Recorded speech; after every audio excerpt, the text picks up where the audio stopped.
This is the story of how it all came crashing down for Nicholas J. Fuentes. Now, our timeline actually begins a few months ago now when Nick was king. He was on top of the world.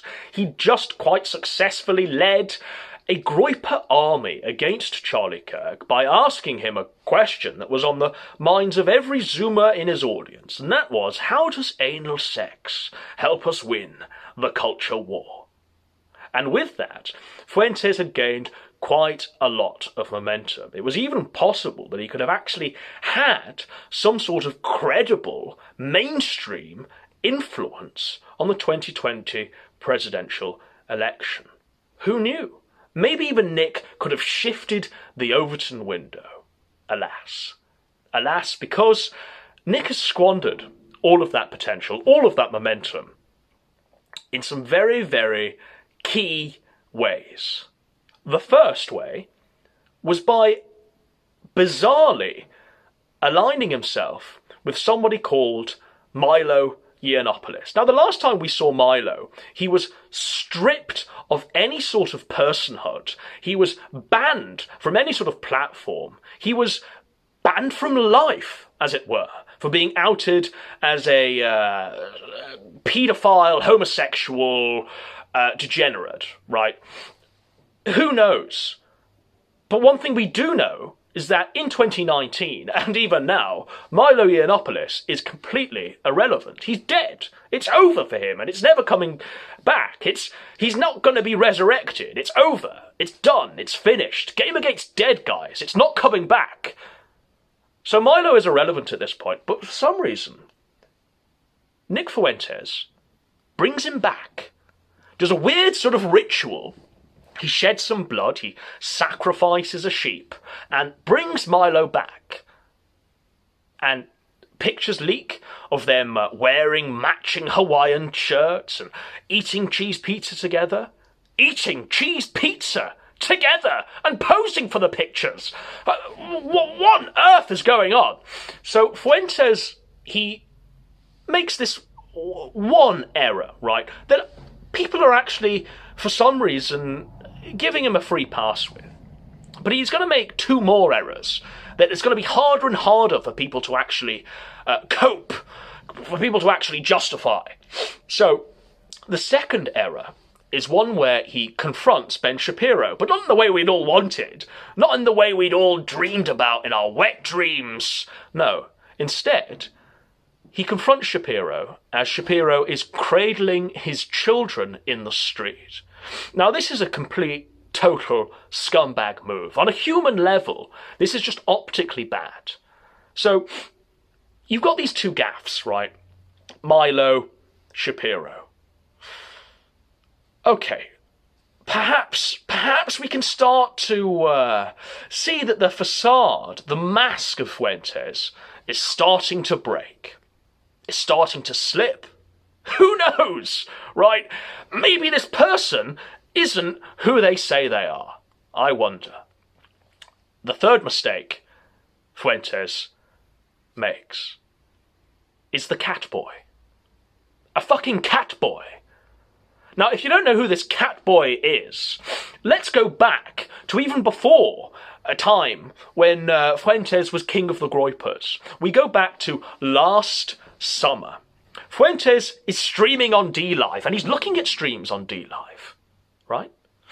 In the witching hour, Fuentes is browsing the streams on DLive, looking for something. Now, you and I can only imagine what's going through his mind in the witching hour, right? But Fuentes knows what he's looking for, and Fuentes finds it. Oh yes, Fuentes finds what he's looking for in the form of an Australian Catboy degenerate called Lollysocks. Now, just to paint the picture of this human being, degenerate. Lollysocks is a person who streams 24/7 from a room without a bed, where the floor is littered with sex toys and degenerate anime paraphernalia, where the walls are covered wall to wall, with lolicon posters and degeneracy. But Nick sees this person streaming 24/7, doing things that are just base. Just to paint the picture, his streams consist of him scratching his balls and wiggling his boner around.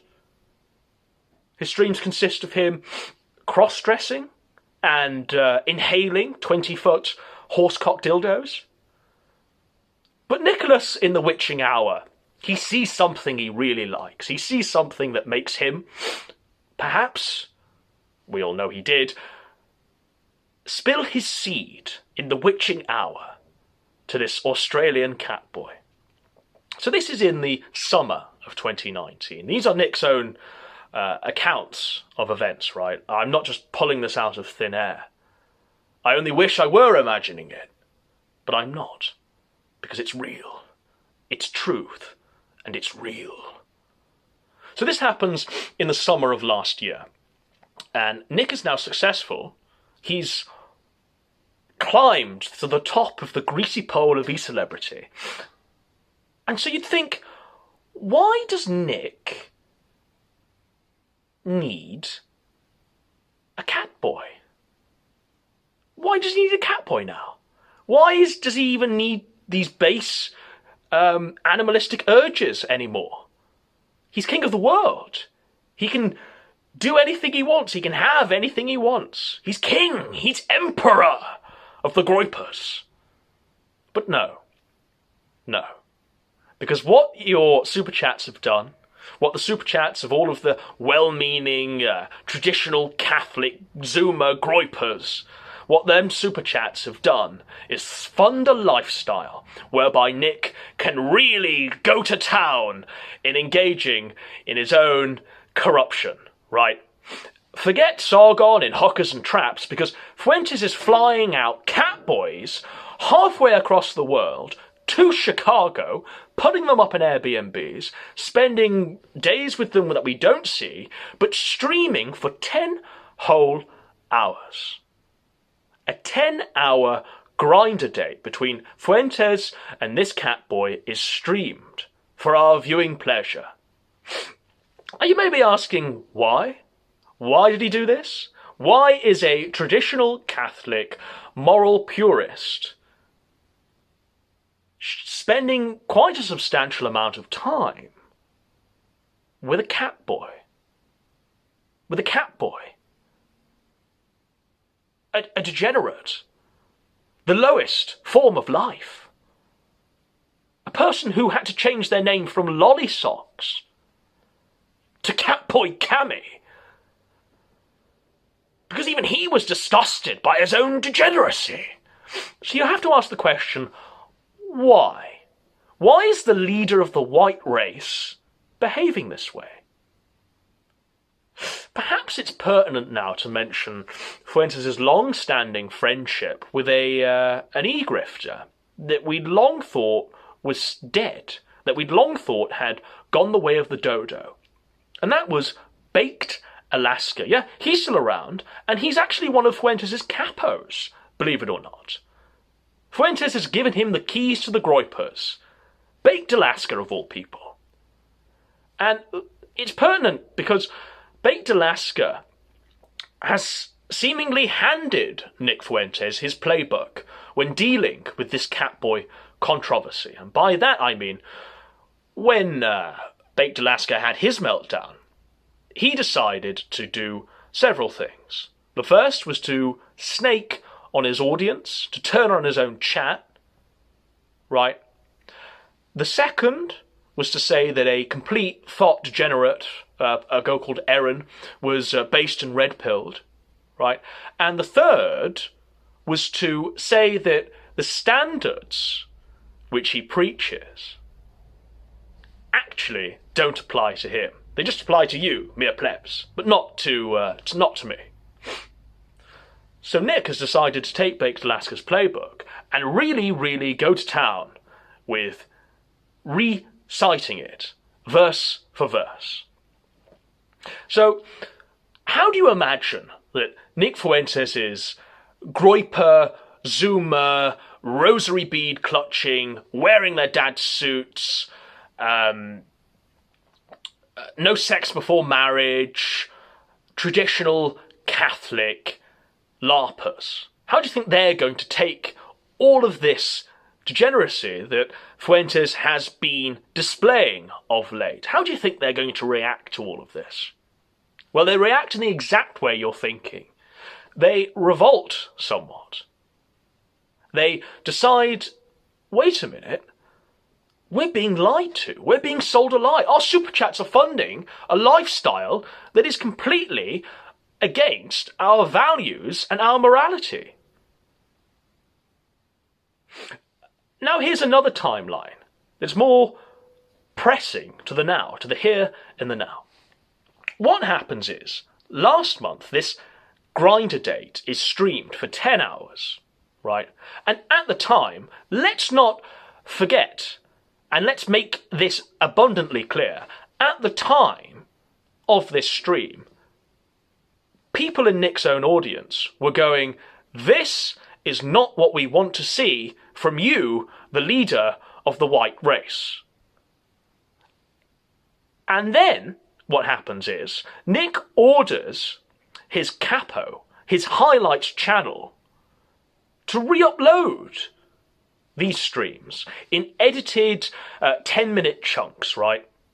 This happens last month, New Year's Eve, around that time, right? So a bit after the stream, but certainly,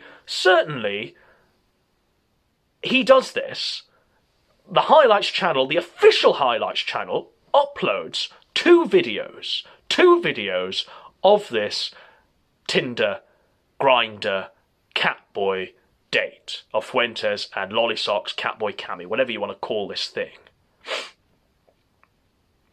The backlash is so strong amongst Nick's Zoomer audience that the highlights channel takes down these videos, deletes them. We're going to memory hole these and pretend that this didn't happen, right? Just throw it in the memory hole and just forget about it, right? Didn't happen. You didn't see anything. But people did see something. Because my friend Trashed Telly actually decided to re-upload these clips. And with that, he made sure that the hypocrisy of Nicholas J. Fuentes didn't go unchecked. Now, the first person to make an actual reaction video was a person called the People's Populist Press. And they reacted in an objectively human way. They reacted in the same way that you and I, the man on the street, the everyman, would have reacted. And that was, what on earth are you doing? Why is this happening, Nicholas Fuentes? Then what happened was another person, another friend of mine, called Leo the Pirate Man. He decided to make two streams on the matter. One is called, Is Nick a Homo? The other is called, Is Lollysocks a Pedo?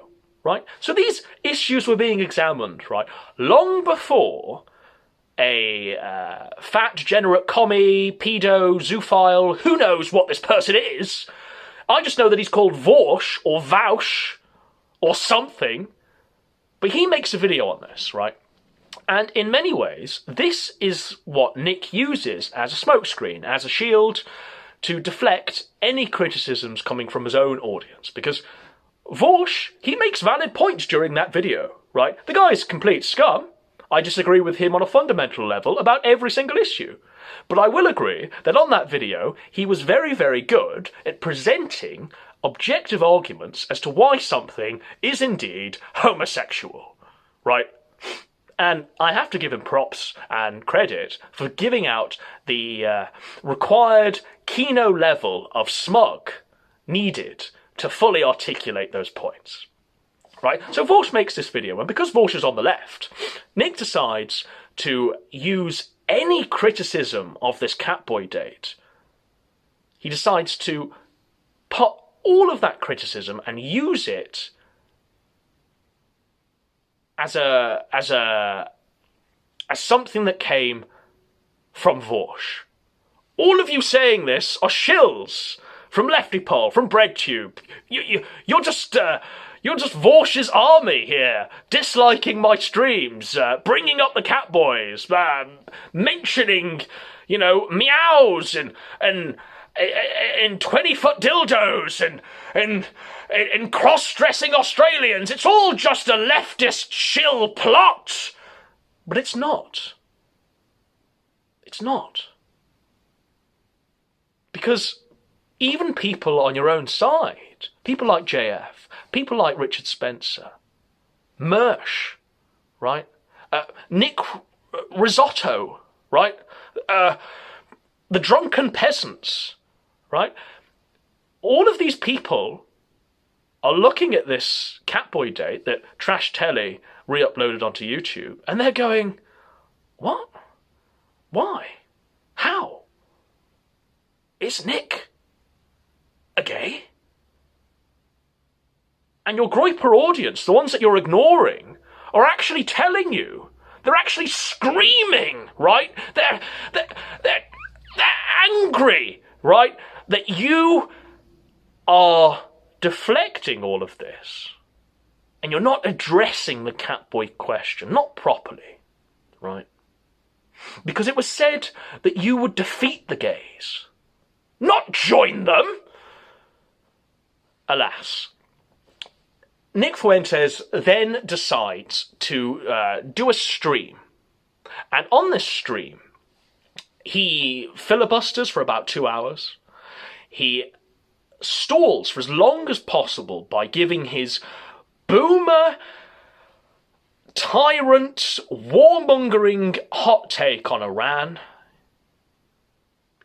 Stalls for such a long time to allow the moderators in his chat to ban everybody posting cat emojis, anybody mentioning the Catboy question, anybody talking about how gay Nick has been of late. By the time he eventually does get to the super chats, to reading them out, they filtered out the juiciest ones, filtered out the ones that would address the question head on, and Nick is eventually led to answer what it's all been about. And instead of saying, I'm a traditional Catholic, moral purist, instead of saying that, instead of saying, I actually believe in the values that I preach to you, that I farm shekels and super chats off, right? Instead of actually doing that, he decides to go, you just don't get it. You don't get it. You don't get this plan that I've been alluding to but won't elaborate upon. You don't get it. You don't understand. Because Lolly Socks, Catboy Cummy, the person you've got countless hours of admitting to wanking to lolicon and inhaling 30-inch dildos and gargling cum from horse cocks and throwing milk all over himself while dressed as a French maid. The person that you know with your own eyes is in fact based and red-pilled. He essentially tells his audience of impressionable kids, traditionalists, nationalists, the religious. He essentially tells them to not believe what their own eyes are seeing for 10 hours. He essentially tells them that they shouldn't believe their own eyes. They should just believe the words from his mouth. Because he is the word of truth, of objective truth. And anything you observe is irrelevant, is nonsense. In fact, what this actually does is point out his hypocrisy even more, and actually makes the whole situation a lot worse. He throws oil onto this fire. Instead of just disavowing immediately, going, oh my god, this is a Catboy. I was at the top of my success, leader of the Groypers, right? I was king of that movement. I was co-opted, right, by mainstream sources. I was propositioned by Milo, and I've been co-opted somewhat in the last year because the success got to me. I'm a young kid. I'm like 21. But the thing is, right, it's 2020. I'm going forward into the new year with a fresh, renewed sense of direction. Trust the plan. You know, I'm sorry for my behaviour of late. I know it's been very homosexual. Instead, he just doubles down and avows the guy. The mind boggles, right? And this isn't the end of the avowing, right? Because he says that anybody talking against this person, this straight person, by the way, apparently he's 100% straight, in Nick Fuentes' own words. Anyone going against Catboy Cammy, Lollysocks, is just a shill, is a fed, is a wignat, is a Vorsh, Charlie Kirk, Ben Shapiro, shill, bad faith actor. But it doesn't wash. It doesn't wash because with each passing day, more and more evidence comes to light. The fire rises, and Nick Fuentes is shown to be increasingly quite suspect and dubious.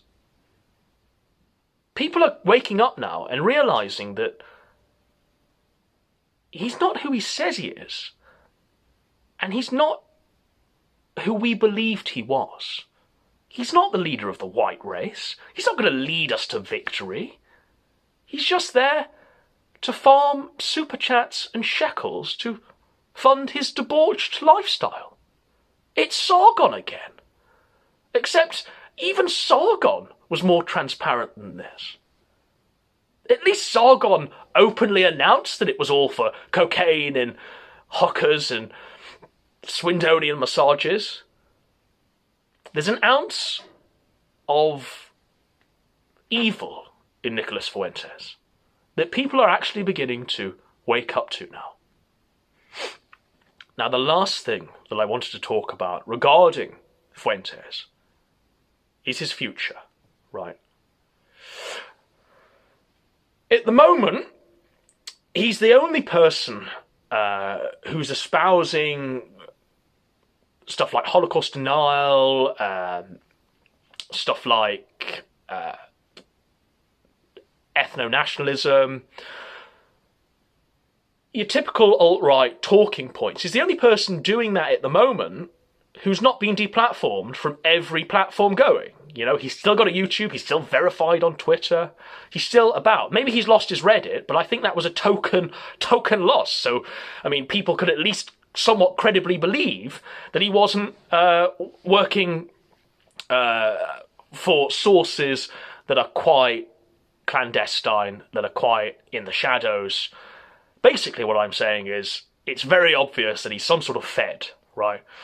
You have to ask yourself why he's still on all of these platforms, why he's been given the tokenism of becoming the e-celeb of the current year to lead the white race and to stir up all of these Zoomers and to get them all put on a watch list, right? You've got to ask yourself that question, right?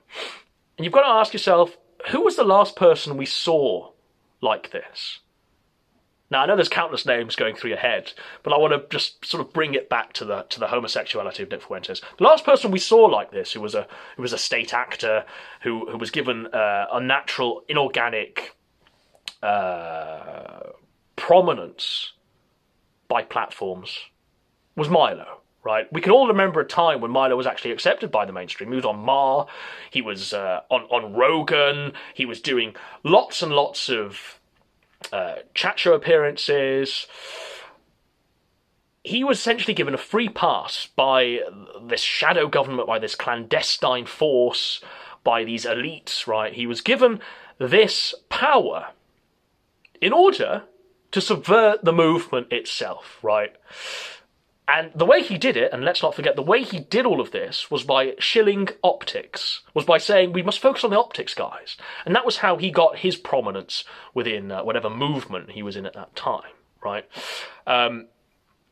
He entered the movement, subverted it, attacked the right, or those on the right of him and brought it in line with his own thoughts and ideas. Now, this is ancient history for the Zoomers, right? But this understanding happened a few years ago. We're talking like just after Gamergate, around Donald Trump's presidential election, right?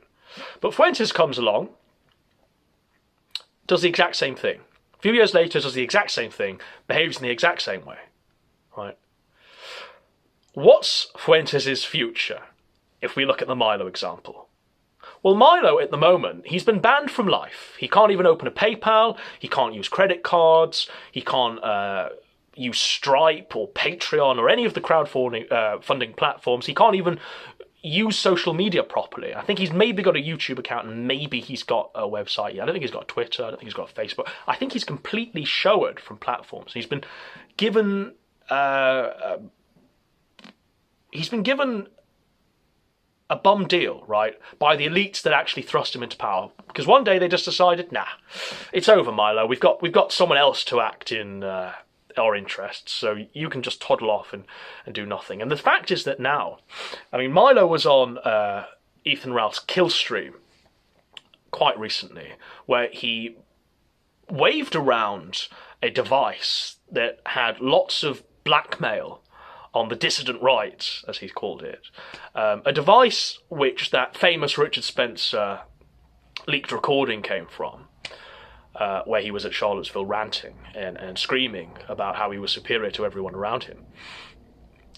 So Milo's got this dirt on all of these alt-right figures, but also on that Killstream episode, he talks about how he can't even step outside the house without taking a $4,000 a month insurance deal just in case anyone in his presence attacks another person, because he could be sued for inciting violence, right? That's what Milo is on. So he needs quite a lot of money to survive. He can't just disappear, but he can't promote himself in any way.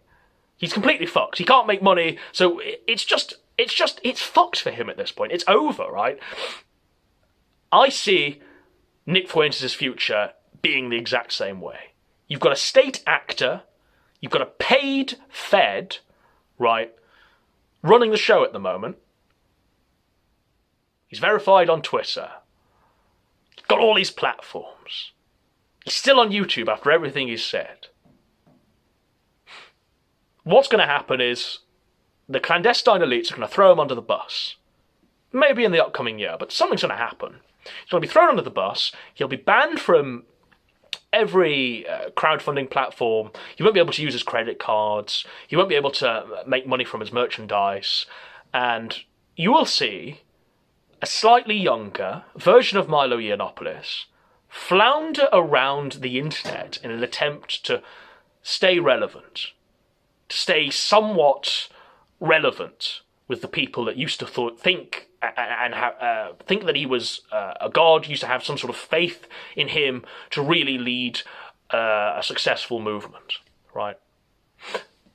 And the thing is, Fuentes isn't going to be the only celebrity that comes along, lies to you, says that they're something they're not, makes a lot of money from your naivete, and then tootles off again into irrelevance. Because there's going to be someone else in the ashes of Fuentes' cremation, right? You have to ask yourself, can you seriously now fully back, if you're a traditional Catholic Zoomer, Groiper, rosary clutching, wearing your dad's suit, having purist, can you honestly 100% throw yourself behind a closet homosexual? Someone for whom it's been definitively proved that he's not essentially the person he says he is, on a foundation that should surely be important if you're in any way sincere about your religious beliefs. Can you honestly throw yourself behind Fuentes? Or is it time to rise up? Because you see, he's turning the frickin' Groipers gay! I'm breaking the conditioning! I'm breaking the conditioning! Ah!